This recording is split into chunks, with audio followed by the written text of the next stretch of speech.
I love seeing women out having fun. You know what I mean? Live your life, enjoy your night. It makes me so happy. It's just women, we're very smart and we have a complicated relationship with fun, you know? None of us want to have fun, okay? We need to have fun. There's a difference, right? So we know that fun is healthy for us. It's good for us. So we plan fun. Women, we schedule fun.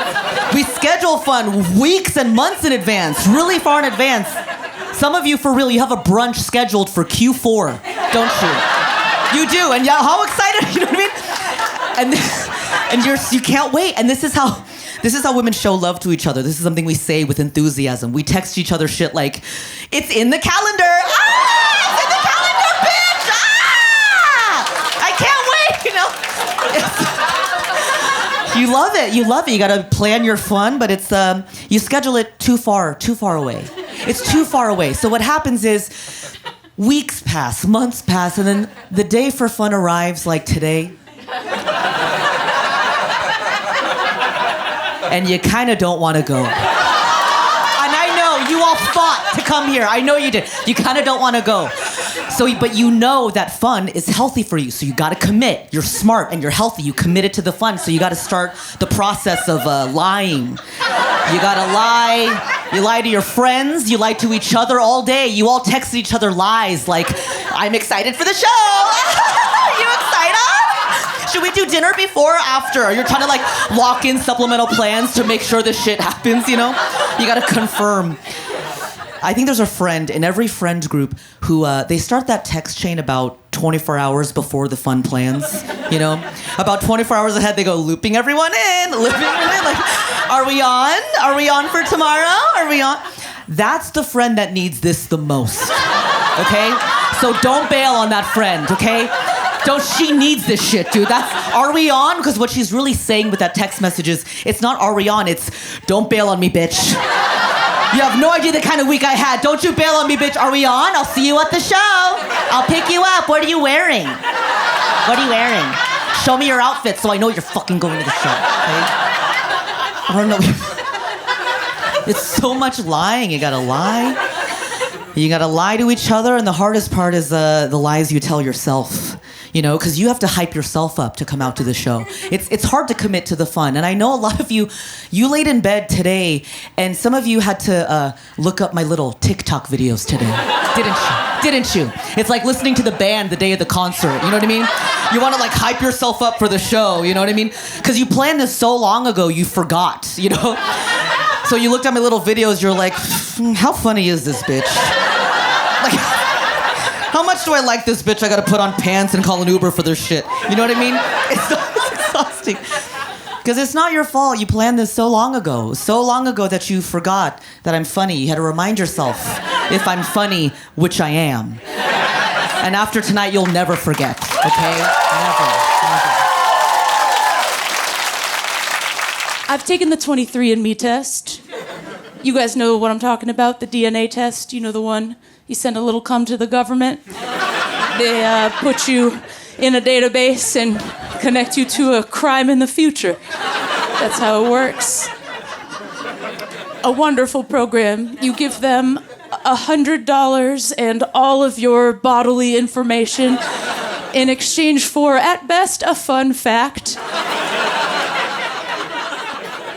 And you do hope that fact is fun, because you have sacrificed something so personal. I sent them my sample, and it takes 8 weeks, and I was really hoping for a fun fact.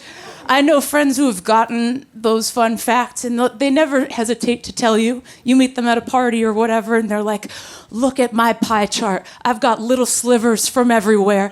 Turns out I'm 1% Cherokee, I'm 0.5% Samoan. My dad is Pitbull. And you're like, no way, Mr. Worldwide is your dad? That's huge if true. And I wanted to tell you something like that. I thought that'd be a strong start. If I came out here, you'd all be interested. You'd be like, what's Pitbull's kid doing here? They sent me an email. It said, It was a solid pie chart. It was a big round circle of one color, and it said, "You are 99.7% Ashkenazi Jew." Wow. Okay. Thank you for this warm reception. It doesn't always go this way.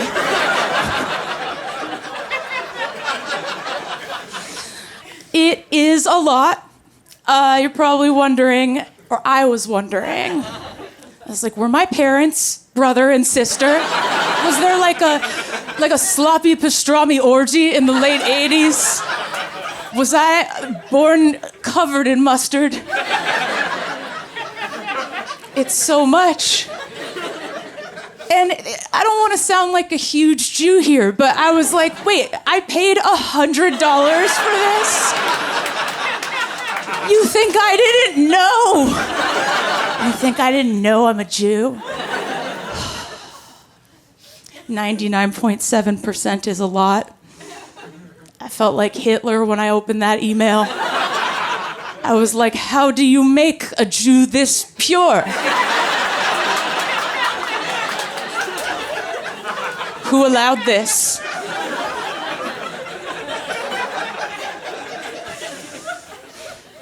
They left out 0.3%. They left out 0.3%, and I thought maybe that's the fun fact. But they circled all of Eastern Europe, and they said, you are 0.3% other. And you know it's more Jew. It has to be. So round up and give me the hundo. That would be a fun fact. That's something I could work with. I could show up at parties and be like, fun fact, I'm the Messiah. You didn't think it should look like this. It is a lot. So I am in therapy, and it's good, but I'll take all the help I can get, you know? Like, I came here today straight from the Women's Community Center. I was at Sephora, and that's an important place. That's an important place for working women in New York City to be themselves. I like to go at dusk. I like to go after work, before the night. I'd go to Sephora, and they're always playing crazy music in there. They're always playing a song that goes like, oh, she's sweet but a psycho, a little bit psycho. At night she's screaming, na na na na na na na.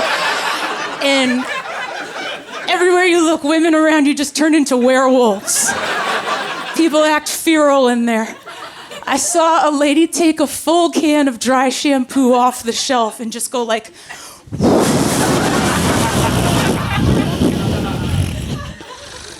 and she was me. I like that store because sometimes a lady will ask you questions about yourself. A lady came up to me and she goes, what's your skin type? And I was like, I think it's dry. And she said, it's really dry. I said, okay, cool. She was like, your skin looks dehydrated. She said, what do you think is causing that? And I said, my mother. And she was like, are you using a serum?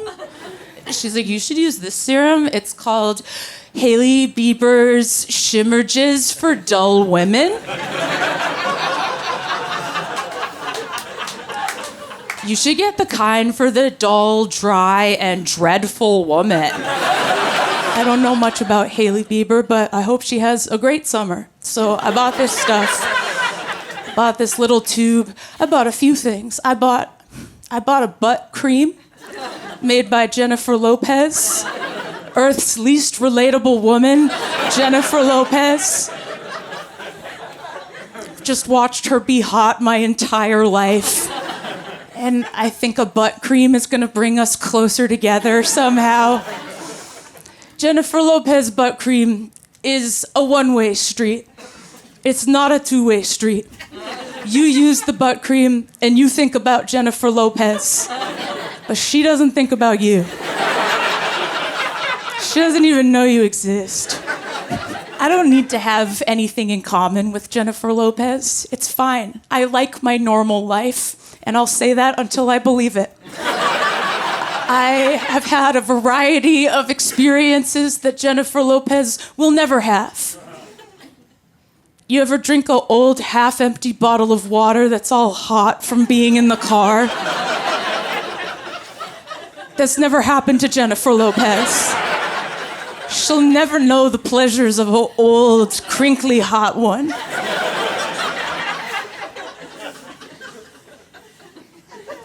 You ever cooking in the kitchen and you drop a crumble of goat cheese on the kitchen floor, and instead of bending over to pick it up, you just rub it into the floor with your sock? And you don't know if the cheese went into the floor or your sock. But all that matters is you can't see it anymore. So it's clean. That'll never happen to Jennifer Lopez. She is a housekeeper.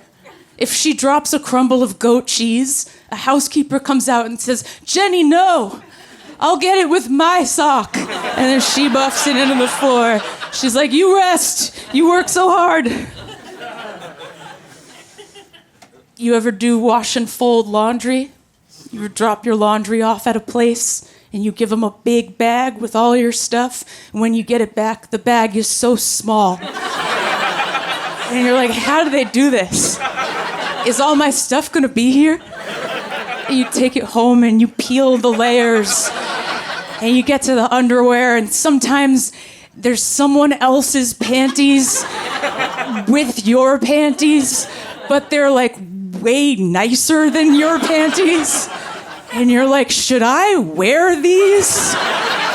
Should I try to rise to the level of this woman who respects and loves herself more?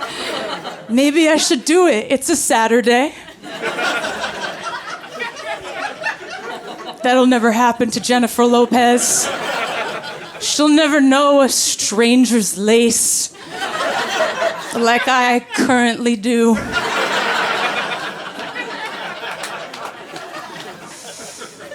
So I bought the butt cream, I bought the shimmer jizz, I went to pay. The lady's ringing me up at Sephora, and she says, "Congratulations, with this purchase you're now in an elite status tier."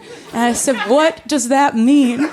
And she said, "That's when you've spent over $1,000 in a 12-month period at Sephora." And I said, "I did what? How many times have I been here? Fuck you. Fuck you for telling me what I did. It's not your fault, but it is. I've spent $1,000 at Sephora in a 12-month period, and I look fine. None of it's moved the needle. None of it's changed my life. No one has ever asked me my secret. It's messed up. Because if anyone ever did ask me my secret, I'd have to tell them I spent $1,000 at Sephora and I look the same. I look the exact same. My personality is worse. I will say I was a little bit more friendly when I had $1,000. But 6, by the way, 6 is the number of toenails you can paint before they ask you to leave. I like to share that tip. It's fun getting older in New York. I feel different. When you're young, you go to Sephora and you're like, I want glitter and a fun time. When you get older, you go to Sephora, you're like, I am a duck that's been in an oil spill. Won't somebody wash the crude oil from my feathers? It's fun, it's different. I used to get catcalled walking around New York. I would get catcalled by random guys. They'd be like, "Hey, baby!" And I'd be like, "You stop that." And it just stopped. I didn't know it would stop. It stops. I don't get catcalled anymore. I get heckled. Very different vibe. I'll be walking around doing errands, and random people will roast me like I have never been roasted before. Because it's New York. These are the best street hecklers on earth. I'll tell you what happened. I was leaving the Whole Foods on Houston, 10 o'clock at night. I shut it down. I had 2 bags of stuff. I'm walking out the door, but I'm in my head. I'm thinking about something weird I said 5 years ago. And the door's open. I hit the street, and a guy just locked eyes with me and said, "I'm sick of you nervous-looking white hoes." And I still get goosebumps thinking about it. The accuracy, the speed. I can't believe how fast he had that for me. I hadn't even taken a deep breath outside yet, and he gave me a whole new way to describe myself. It's just an amazing... You ever see your reflection in a stranger's words? What a miracle to live here. Because that is exactly what I am. I am a nervous-looking white hoe. And I'm sick of me, too. And I think that guy should be the mayor. Wonderful place we live. No, I did just have a breakup a little while ago.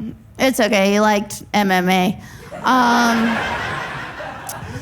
But you know when you have a breakup, everything becomes like a breakup song or like a breakup shampoo. I was in the shower using Pantene Repair and Shine. And on the bottle it said, repairs damage of up to 6 months in one use. And I was like, yeah, right, Pantene. The only thing that can repair the damage of the last 6 months in one use is a coat hanger and a Kesha album.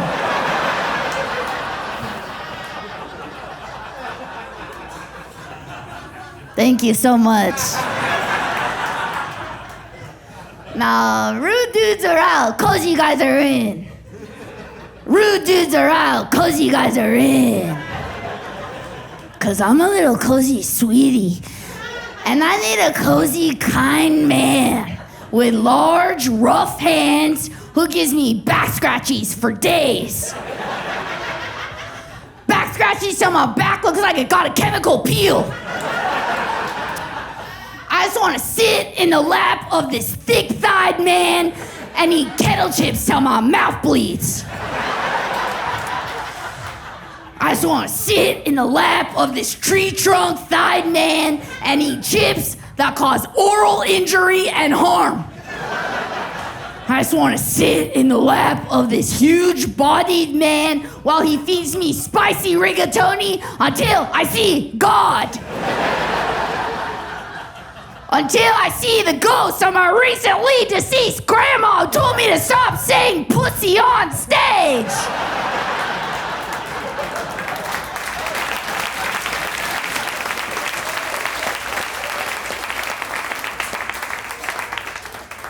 No, I'm ready for my soulmate. I'm tired of running. I want to get old. I want to do old people shit. I'm tired. I'm ready for my soulmate. I love old people shit. I love a bench. I love to sit down. I want to do old people things like sit and eat sausages and yogurt. I hate loud music. I love radicchio. Let's die together, bitch.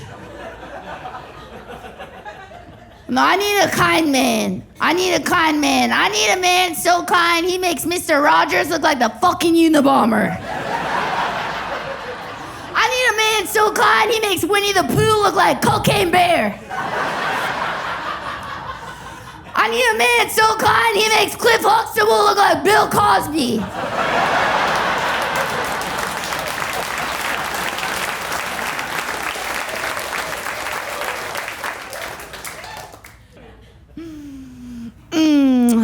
No, I trained my ex-boyfriend to tell me I'm skinny.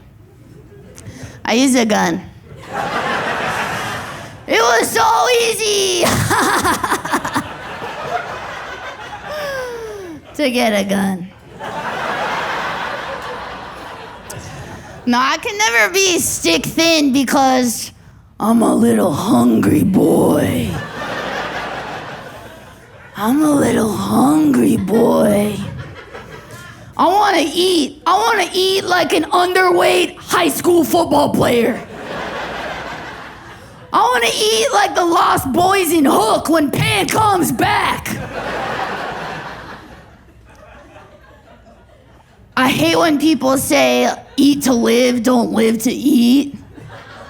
It's like, shut up, bitch.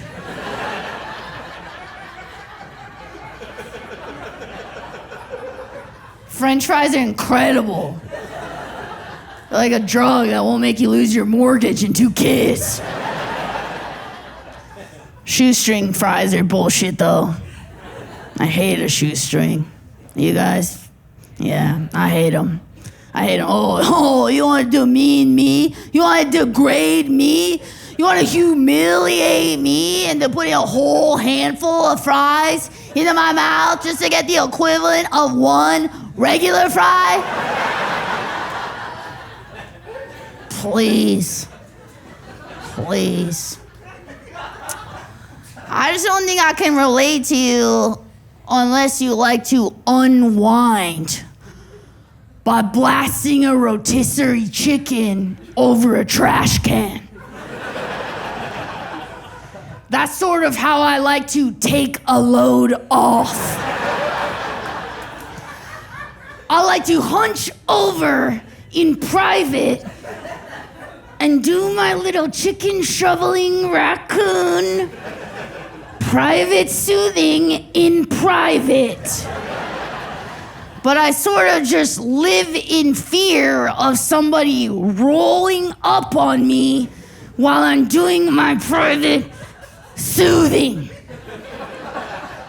Because I could just do something drastic that I can't take back. I would rather a man look directly into my butthole than catch me eating a rotisserie chicken in private. I would rather piss my gray sweatpants in front of my entire high school again.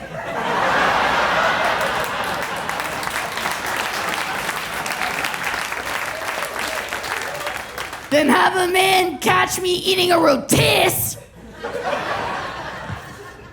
in private.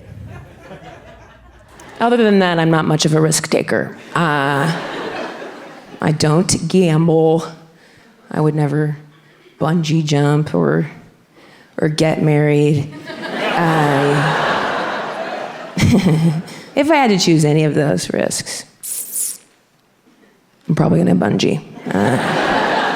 I'm gonna bungee it. I gotta figure like a grouping of synthetic fibers has to be stronger than 2 people making a promise.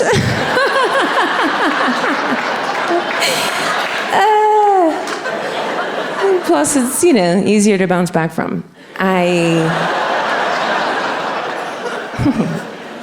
Of all the messaging I've received as a gal in this world, I do feel most at peace with my decision not to wed. Sometimes it's hard to separate messaging from what you really want. And then other times your body will kick in, Like, I might still want kids, I just know I won't have time to come home and let them out.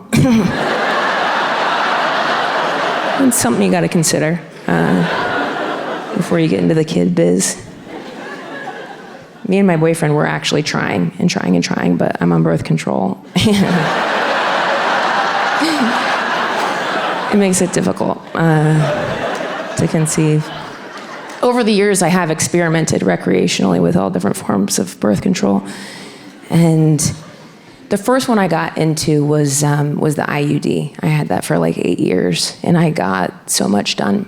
And I remember when I got the second one inserted, the nurse asked me, she said, "Your uterus is tilted backwards. Did you know that?"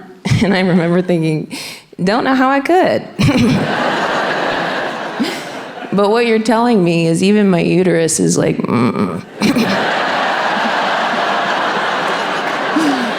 we're good. And then more recently, I had to get an ultrasound, and I found out I actually have a bicornate uterus, which means my uterus is like heart-shaped, which is pretty on brand for me. But what it meant was the IUD, this is my impression of an IUD. It was in there, bopping him on the head or whatever it's doing. And some of them could have, swam around and then gotten in trouble up in these parts. So point being, that was not the right form of birth control for my body. So in my 30s, I started taking the pill just because I wanted to know what it would be like to be a different person.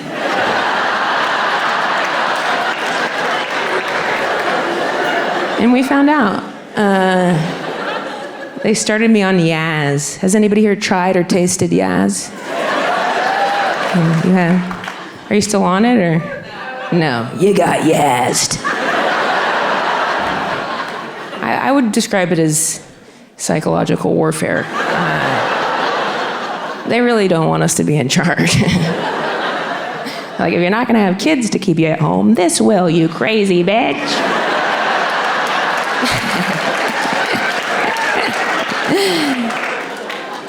Does anybody want to, no pressure, does anybody want to share why they stopped taking Yaz, or? I just like to open the floor in case anybody needs to get something off their chest.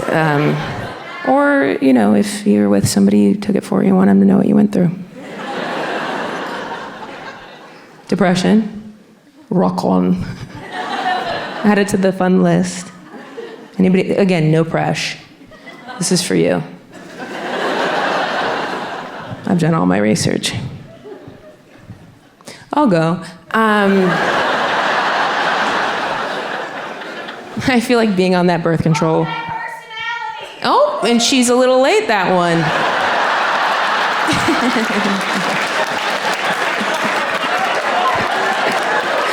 We're glad you're both here.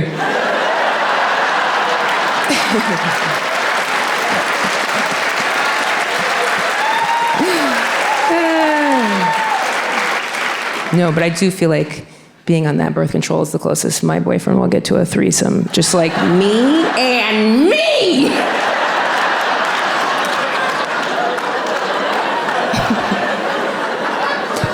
I still keep 3 extra months of it in my purse. Just in case I need to lift a car. Or I meet another person that wants to start a fire.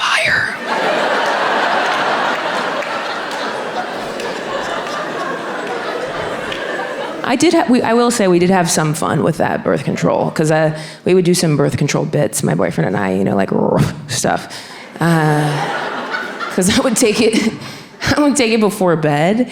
And so I'd be standing across the bed from him in our matching morph suits with the hole cut out. And I would say to him, thank you for reminding me to take the pill. He didn't, but I like to put that on him. And then I would take the pill, and he'd make me lift up my tongue to make sure I swallowed it. Like,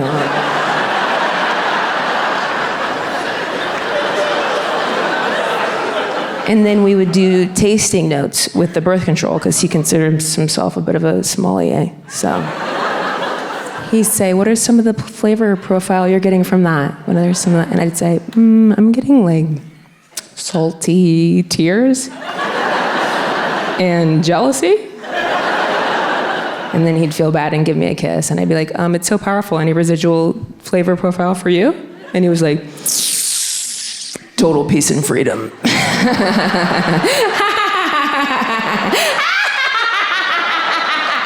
Night, night.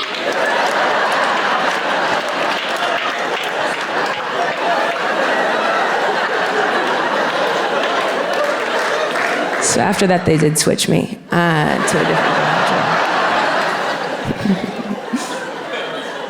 I switched to Larineffy, which is generic for low estrogen. Not sponsored. I don't know why I got so specific. I wish. Can you imagine if I was sponsored by Larineffy? I just reached out on Instagram. They're like, hey, what's up? We saw you made the switch. Curious if you could do a quick promo vid for us. I'd say, sure. And they'd say, action. I'd just be like, it's like a little bit better, I don't know.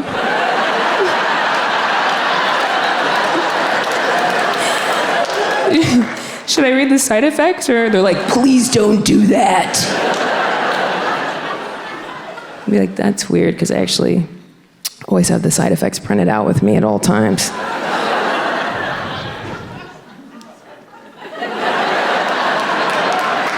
The side effects of Larineffy are nausea, vomiting, abdominal cramps, bloating, spotting, changes in menstrual flow, nipple discharge. Not yet, but fingers crossed.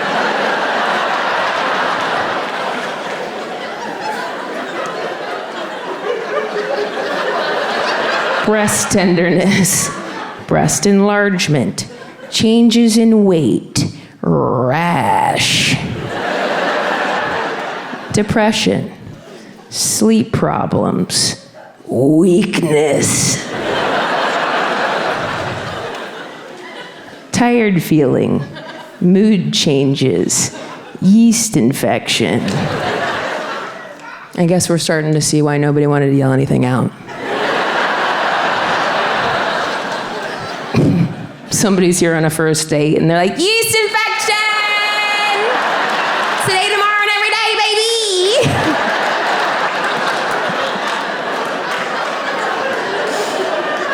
baby! Their date is like, that's why you're shifting around in your chair.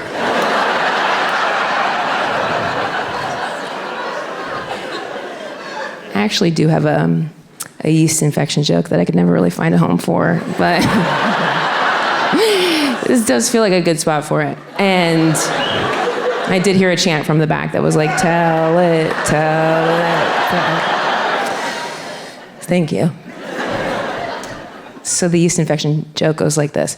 I won't know that you're cheating on me, but my hoot will, because it turns into like an old Southern chef that's like, I knew you were having gas, so I baked something.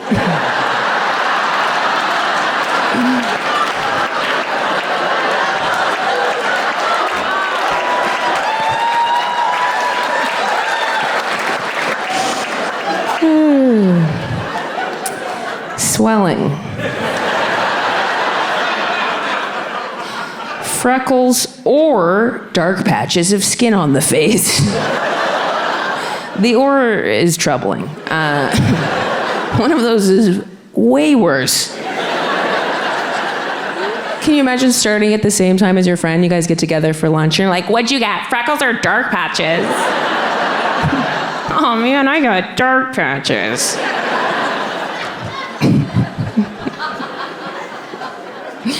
The last one's migraine. Larineffy is like, the birth control company is like, could you put a spin on that or something? I'd be like, all I heard was breast enlargement.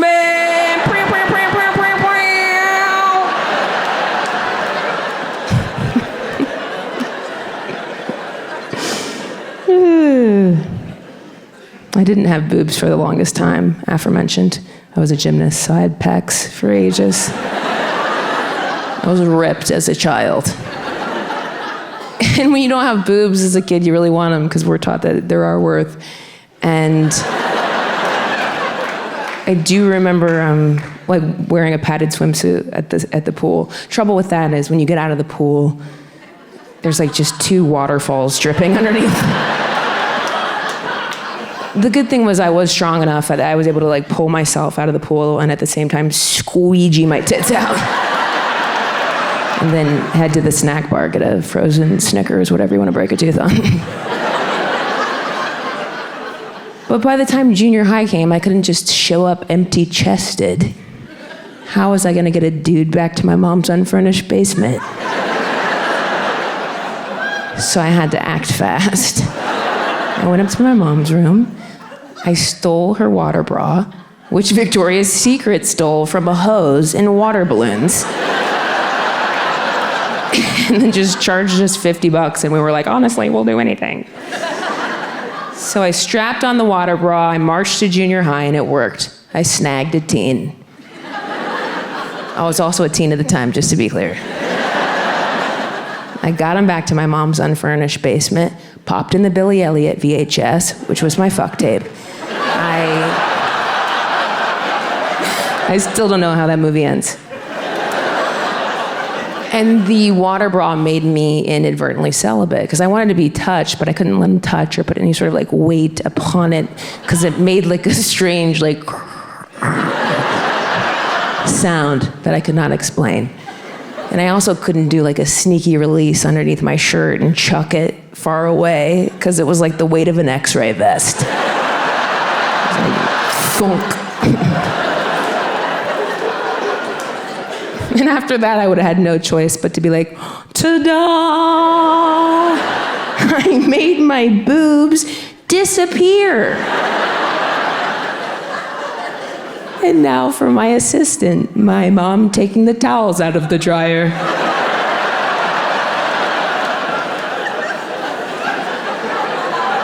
And magic is not hot. You know, it never will be. It's a trick. A guy wants boobs and he gets water. Not cool. I feel like the only time that would work is if it was like reversed or something. Like if you're running a marathon and I was volunteering on the side with the water and you came up for the water and I was like, or you can touch my tits. You're like, oh my God, thank you so much. I know there's water up here. I don't know when there's gonna be tits again. Thank you. That was the longest I've run in a while. The last time I went running was through the airport, and it tasted like coins in the back of my mouth. Just a little blood back there. I didn't grow my boobs until college, and it was with ice cream. And since then, I've gained and lost weight so many times over the years. My boobs are like an atheist dad at Catholic Mass. It's just like, I'm not gonna get up again. This is insane.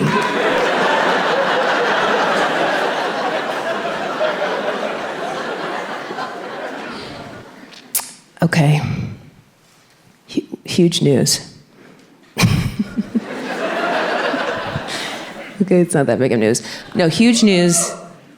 I got a king-sized bed. Thank you so much. Thank you. Things are going well. Yeah. I got a king-size bed and I started hooking up with this like 6'6" football player dude, and I'm just like, if you build it, they will come.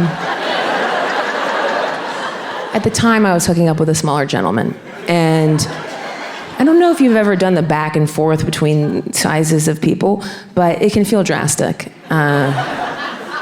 It's sort of like, you know when you go to the fridge for a jug of juice that you think's full, but it's empty, and you're like, whoa!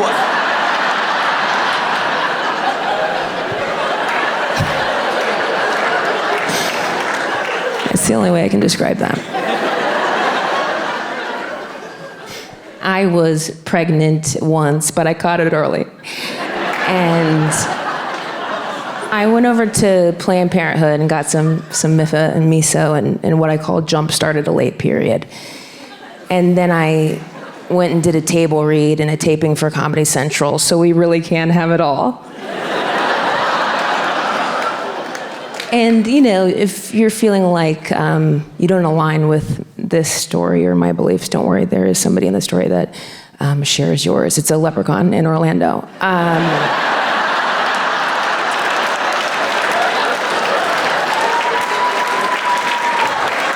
My dad hates Planned Parenthood. He thinks all they do is kill babies, because I got the one abortion there. You guys, I'm kidding. I haven't told him yet, but I always tell him if abortion were murder, there would be a Law and Order SVU about it. and that he understands. But I do like to donate to them in his name, and because they do other stuff. There's all kinds of people in there looking for a good deal on an ultrasound, getting those free condoms that are so thick. Why are the free condoms so thick? It's almost like they're trying to drum up business.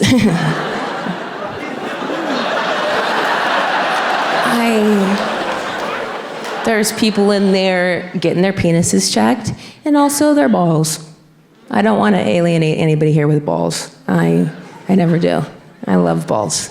I genuinely love balls. I could get actually emotional thinking about it. I love balls. I feel like they're the closest I'll come to a deep sea creature. They're so amorphous and malleable.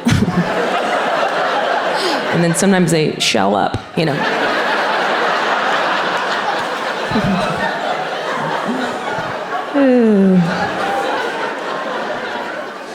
So I did this fundraiser. This fundraiser for Planned Parenthood. It's this yearly event called the Birds and Bees Bash that happens in Santa Barbara, California, where a bunch of rich old people gather together and throw money at the cause. It's a beautiful thing. So they invited me to come do 15 minutes of stand-up, and I show up. It's a swanky event, so I've slapped on a skirt, which is obviously a big deal for me. And they sit me down in the back of this beautiful banquet hall next to Joanna Kearns. If you don't know who that is, it's Mrs. Seaver from Growing Pains. And if you don't know who that is, I don't care. I was so excited. I sat down and I was like, Mom.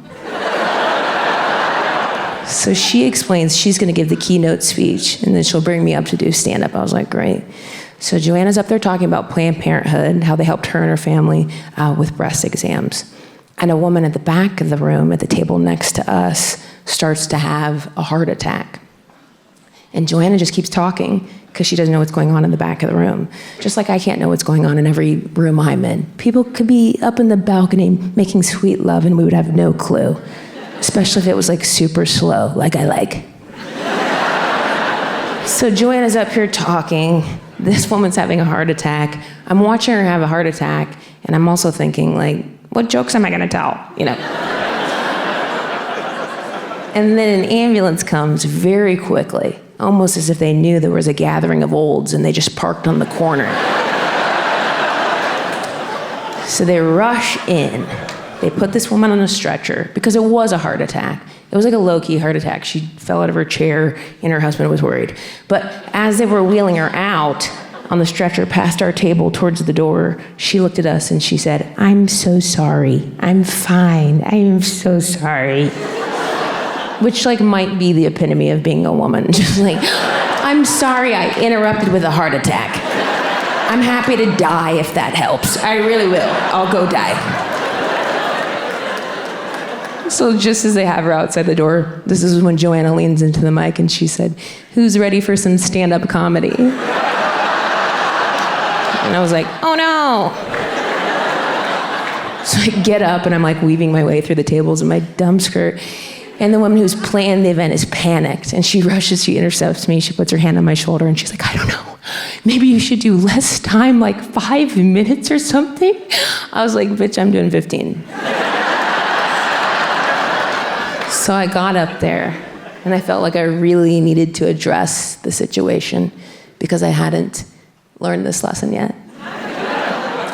And I got up there in front of everybody, and I just said, wow, I have done a lot of things to get out of donating money, but never that.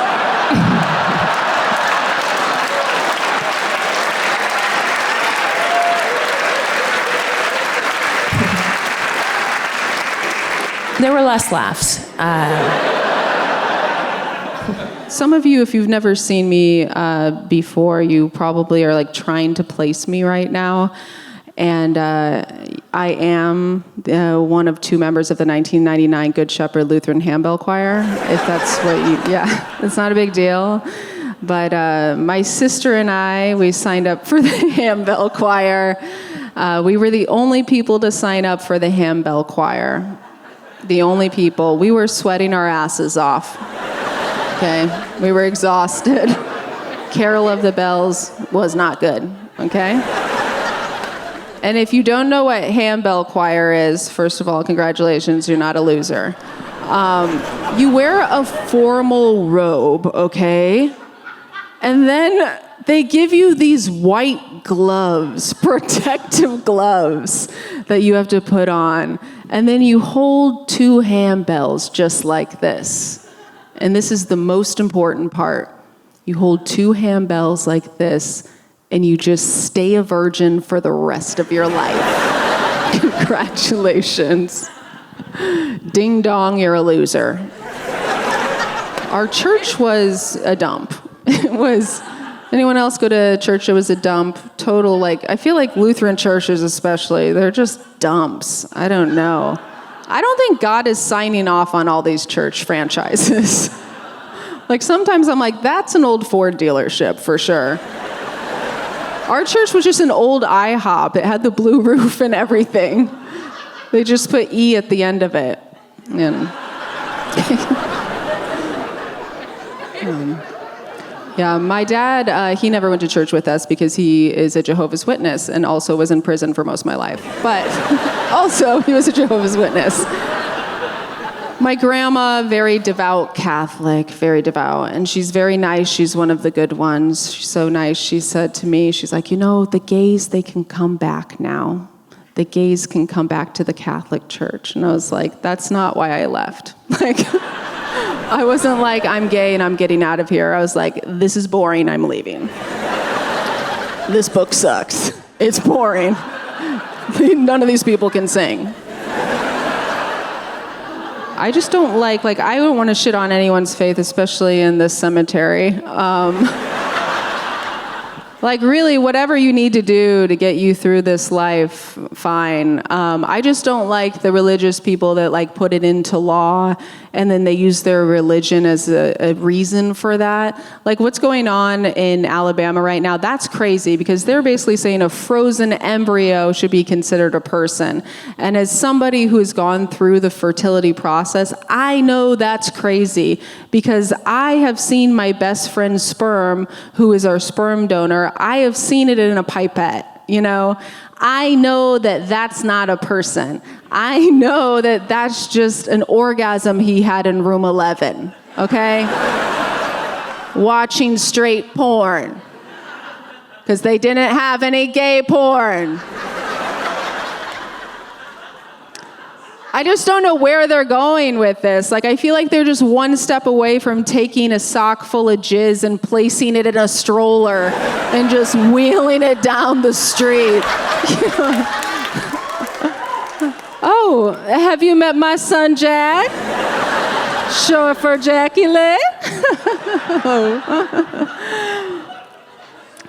I'm originally from Normal, Illinois. Yeah, big fans? Okay. Normal, Illinois is the home of the first Steak and Shake, so that's not nothing. Yeah, but it's close to nothing. It's nothing plus diarrhea, so. Yeah, I'm from Normal, Illinois. I was a 4-H kid growing up. I don't know, a lot of people in cities don't know what 4-H is. It's not an STD. 4-H is for kids who love farm animals. We love livestock and we love to show our farm animals around fairs. But it's in a very respectable way with the animals. There's nothing weird going on. In 4-H, horse girls are top status, right? They have high status. That's how you know you are in a loser group, because the horse girls are doing well. And I don't mean horse girls like girls who own a horse. I mean horse girls like girls who think they're horses. Most popular girls in 4-H. Okay? My talent in 4-H was I had long-haired guinea pigs. And I showed the long-haired guinea pigs at the fair. And I would give them blowouts, full HMU. And it was the 90s, so a few of them had the Rachel. They're adorable. We loved having little pets when we were younger. We had so many little pets. At one time, I counted we had 14 little pets at our house.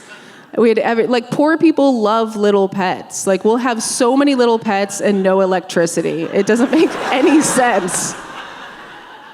We had everything from like parakeets to hamsters to fleas. And then my friends had a dog. Like, my friends who were middle class and up, one pet, a golden retriever. It like died of old age.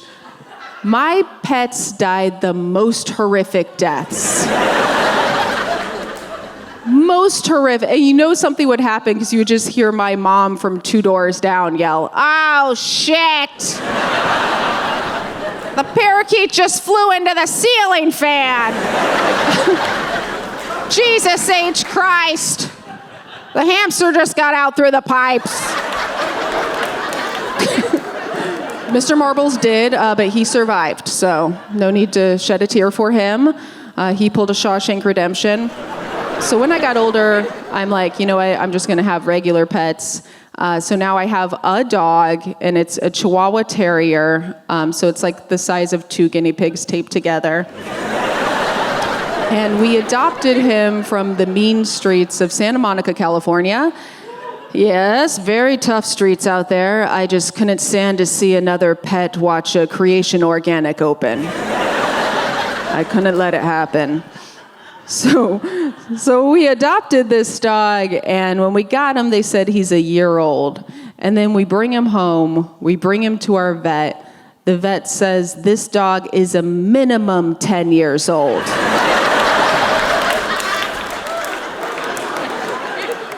Minimum 10 years old. I mean, I think I'm bringing home a newborn. This guy's 75 years old. He's watching Yellowstone. He doesn't give a shit about pronouns.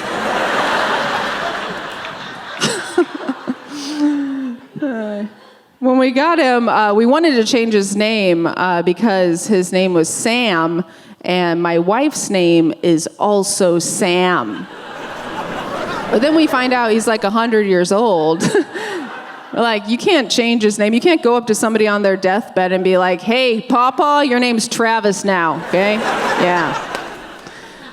So we're like, let's just try it. Yeah, so we changed the name. We changed my wife's name to Buddy.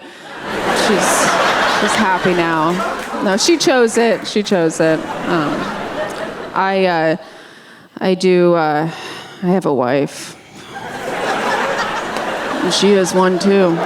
Yeah, I just found out she's gay, and I think it's cool. Should have known the signs were there. She was always talking about getting a Subaru. I was going down on her. And we met here in Los Angeles. This is the place that we fell in love. Thank you. We met at a bowling alley. We met at Chateau Lanes. You guys know that? Yeah, we met at Chateau Lanes. We met at an event called Les Bowl.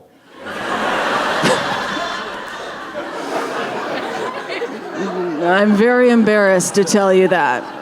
Okay, I tried to hide that for a long time. And my friends are like, "No, you should not be embarrassed about that. That is a modern day lesbian love story." Yeah, and to be fair, every lesbian love story is a modern day lesbian love story. Yeah, but I'm very embarrassed about us meeting at Les Bowl because I have to explain that to my grandkids one day. Like, I have to be like, "Where did I meet Grand Dyke?" I don't know what we're gonna call each other. We're workshopping some names, but Grand Dyke sounds awesome. "Where did I meet Grand Dyke?" "Well, we met at Les Bowl. She put 3 fingers in that bowling ball and I knew she was game. They were the right fingers. She wasn't even wearing a wrist guard," which is basically raw dogging in my community. I'll stop, okay. You guys look horrified. It's like this moment that people get a little horrified. They're like, "Is that lesbian sex? It's just like a claw?" I don't know. One thing I would like to happen soon is for people to talk about vaginas and vulvas and all things happening down here in a kinder manner. I feel like there's been a lot of disrespect from men and women when it comes to how we discuss things below. For example, I was talking to a friend who's a woman, and she was thinking about getting an IUD. If you don't know what an IUD is, it's birth control. It can be copper or plastic. They put it in your cervix. It's shaped like a capital letter T. And whenever sperm comes around, it's like, seats taken.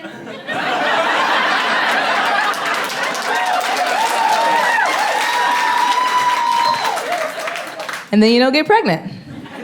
So my friend was thinking about getting one, and she goes, yeah, my doctor said that every so often I would have to put my fingers up there to make sure my IUD didn't move or fall out. And I'm like, I'm not putting my fingers up there. And I was like, what have you been doing your entire life? Not putting your fingers up there? And she's not unique in this way of thinking. I've talked to many women, I mean women, like above 30, who have said things like, I've never seen my vagina. I've never put my hands inside myself. This cannot continue. This has to stop.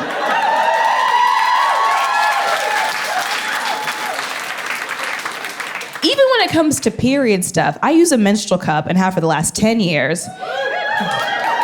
Not the same one. You do have to change them. If you don't know what a menstrual cup is, it's a silicone cup. You fold it, put it in, pops open, it catches all the blood, you dump the blood in the toilet, you wash the cup in the sink, and you put it back in. And I've described this process to other women, and sometimes I'll get the response of, ew. You touch your own blood? Yeah, it's mine, so it's fine. It might be weird if I was like taking someone else's cup out.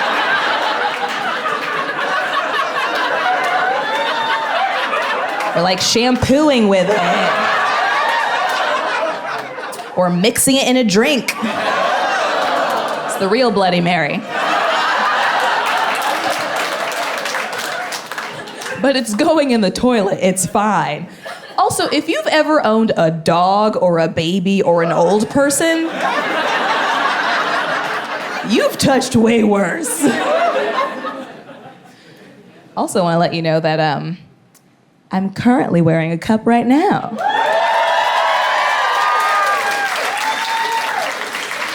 Just to give you a little peek behind the beef curtain.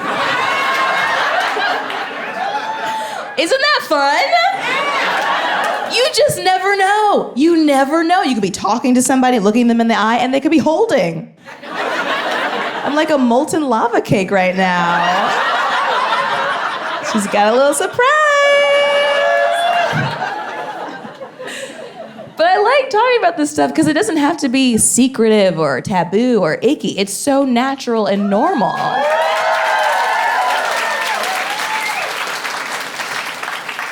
I just really want us to stop treating our parts as if it's a separate entity from our body. Just get in there. Get your hands in your pussies. Get those hands in those pussies. Grab yourself by your pussy. You're allowed to, it's yours. Men touch their dicks all the time. All the time. If you shake a man's hand, there's a chance he was just rearranging some thin skin shortly before that point. We should be like that. I'm not saying we should like root around in there and start shaking people's hands. We should just check up on what's happening down there with as much frequency. I have friends who will let someone pound that pussy, destroy that pussy, beat that pussy up. And they won't put a hand mirror down there to make sure it's still intact. It just got destroyed. You're not curious?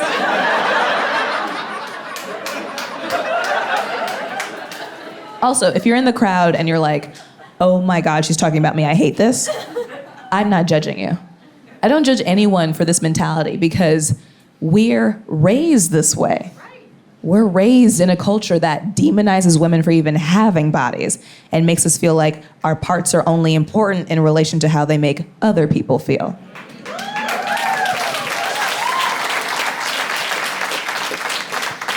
And we get taught these things at a very young age. I remember when I was younger, when I was PT, pre-tits, my mom told me, if your dad is in the house, you shouldn't run around without a shirt on because it would be disrespectful to him. And my mom's not weird for telling me that. She told me that because her mom told her that. And I've talked to many other women who've gotten the same kind of teaching, that we need to cover up and shrink for the men in our household. But it's like, if you think there's someone there who could potentially sexualize a child, let alone their own child, you need to get that predator out of the house.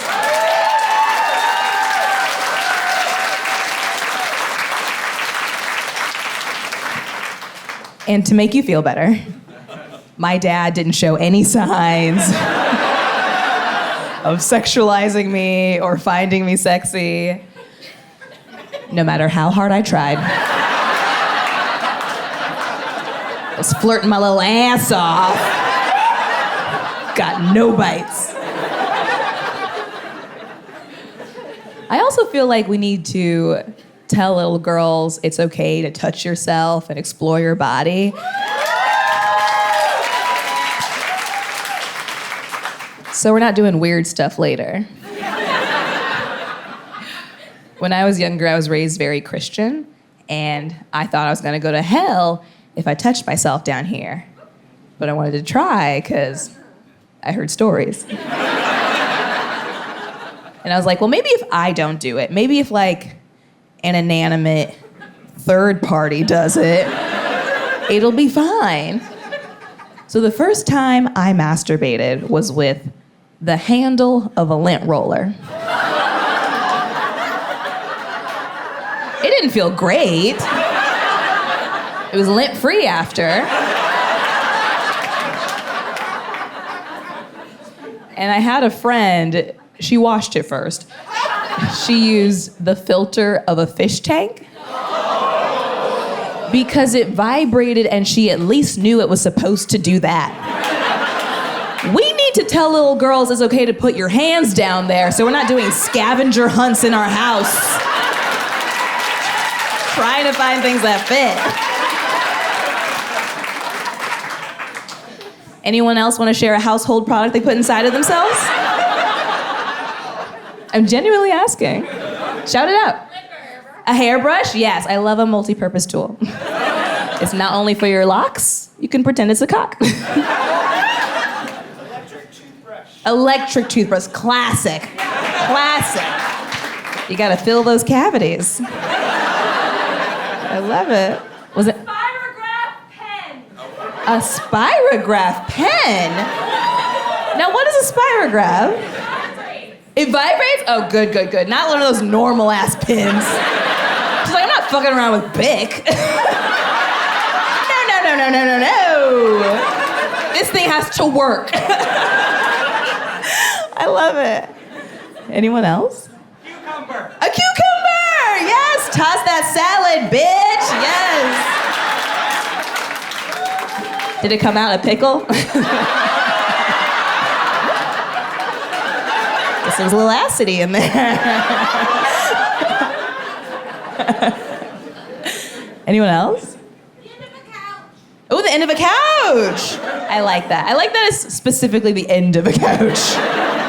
She's like, it's the end of the couch, but my beginning. The beginning of my journey. Anyone else?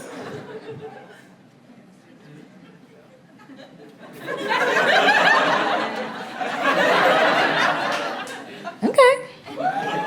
Thank you so much to everyone who shared.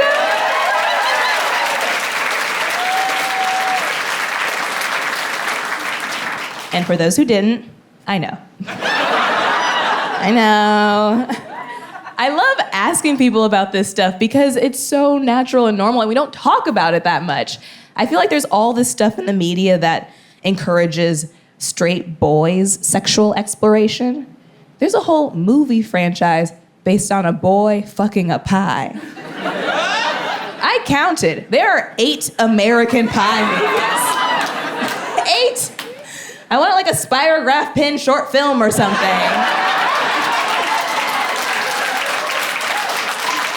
Give us something. Also, if you have experimented and put a household product inside of yourself, you're in good company. You have our friends. And there's a whole group of people who are known to have done the same thing. And those people are witches.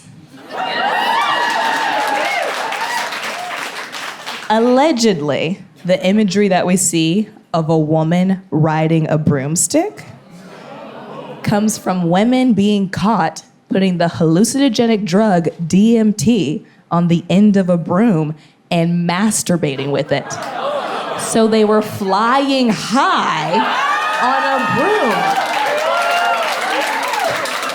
They were geniuses. They were putting brooms in their hoo-ha, or their brew-hoo-ha. They were getting high while they were getting off, and men were like, kill them. Why would you persecute a person like that? That's not a woman you burn, that's a woman you marry. Clearly she has good ideas. That's someone you follow to the ends of the earth like, what other cool stuff are you doing in the woods? I want to see. I really think a lot of that witch hunt hysteria was just men being upset that women were having fun without them. All the men are like, oh, you don't need me to help you come? And all the women are like, I have a broom. I can sweep myself off my own feet.